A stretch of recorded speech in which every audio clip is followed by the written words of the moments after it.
Now we're going to discover where money is created. The process works like this. Suppose Congress needs more money than it has. I know, that's a stretch.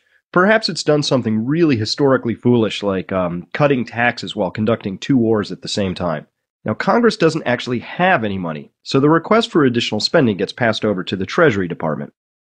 You may be surprised, or dismayed, or perhaps neither, to learn that the Treasury Department lives hand to mouth and rarely has more than a couple weeks of cash on hand, if that.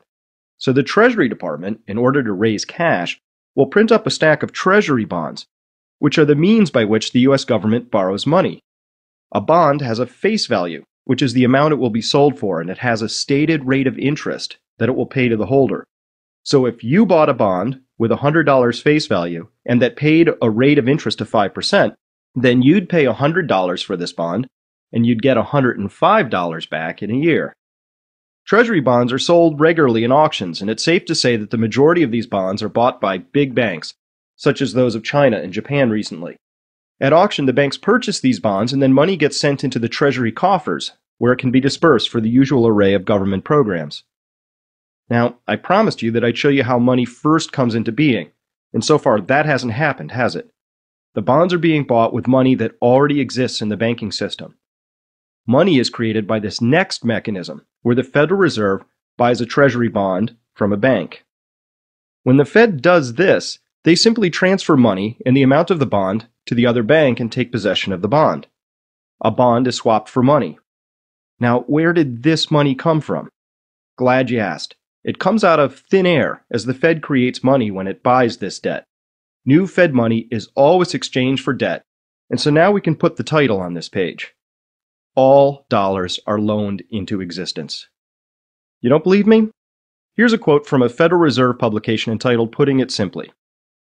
When you or I write a check, there must be sufficient funds in our account to cover the check.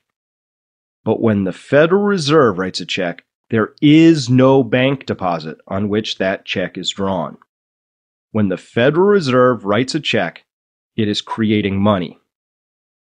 Wow, now that is an extraordinary power. Whereas you or I need to work to obtain money and place it at risk to have it grow, the Federal Reserve simply prints up as much as it wishes whenever it wants, and then loans it to us all via the U.S. government, with interest. Given the fact that over 3,800 paper currencies and a few metallic ones have been rendered worthless due to mismanagement, wouldn't it make sense to keep a very close eye on whether or not the Federal Reserve is acting responsibly? So now we know that there are two kinds of money out there. The first is bank credit, which is money that is loaned into existence, as we saw here. Bank credit is a type of money that comes with an equal and offsetting amount of debt associated with it, debt upon which interest must be paid. And the second type of money is printed out of thin air, and that's what you see right here at this stage. The process by which money is created is so simple that the mind is repelled. So don't worry if you need to review this chapter several more times. However, if you understood all that and get it, well, congratulations, give yourself a hand, because it's not easy. These monetary learnings allow us to formulate two more extremely important key concepts. The first is that all dollars are backed by debt. At the local bank level, all new money is loaned into existence. At the Federal Reserve level, money is simply manufactured out of thin air and then exchanged for interest-paying government debt. In both cases, the money is backed by debt, debt that pays interest. From this key concept, we can formulate a truly profound statement, which is that, at a minimum, each year, enough new money must be loaned into existence to cover the interest payments on all of the past outstanding debt. If we flip this slightly, we can say that each year, all the outstanding debt must compound by at least the rate of interest on that debt. Each and every year, it must grow by some percentage. Because our debt-based money system is growing by some percentage continually, it is an exponential system by its very design. A corollary of this is that the amount of debt in the system will always exceed the amount of money in the system. I'm not going to cast judgment on this and say that it's good or bad. It simply is what it is. By understanding its design, though, you will be better equipped to understand that the potential range of future outcomes for our economy are not limitless, but rather bounded by the rules of the system, all of which leads us to the fourth key concept, which is that perpetual expansion is a requirement of modern banking. In fact, we can make a rule. Each year, new credit or loans must be made that at least equal the amount of all the outstanding interest payments that year. Without a continuous expansion of the money supply, past debts would not be able to be serviced and defaults would ripple through and possibly destroy the system. Defaults are the Achilles heel of a debt-based money system, which we saw in our local banking example in the previous chapter.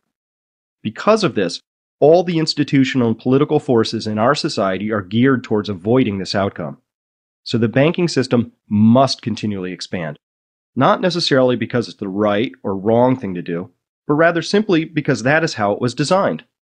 It's a feature of the system, just like using gasoline is a feature of my car's engine. I might wish and hope that my car would run on straw, but I'd be wasting my time because that's just not how it was designed. By understanding the requirement for continual expansion, we will be in a better position to make informed decisions about what's likely to transpire and take meaningful actions to enhance our prospects. So the key question is this: what happens when a human-contrived money system that must expand by its very design runs headlong into the physical limits of a spherical planet? One more belief of mine is that I will witness this collision in my adult lifetime, and in fact it may have already started, and I am extremely interested to see how this is all going to turn out. Now, this is admittedly a truly gigantic proposition to consider, and some would say that it's not very interesting at all, but rather it's just frightening. Well, if you want the future to look exactly like the past, then I suppose it is frightening. But if you are flexible in your view of the future, then you have an opportunity to make the most of whatever future actually arrives. These are fascinating, invigorating, and truly unprecedented times, and I am thrilled to be living right here, right now, with you. In the next section, we'll be looking at some very important historical context about our money system, where you'll learn that our money system could be viewed as a masterpiece of sophisticated evolution, or as an historically brief experiment that is not yet 37 years old. Let's go.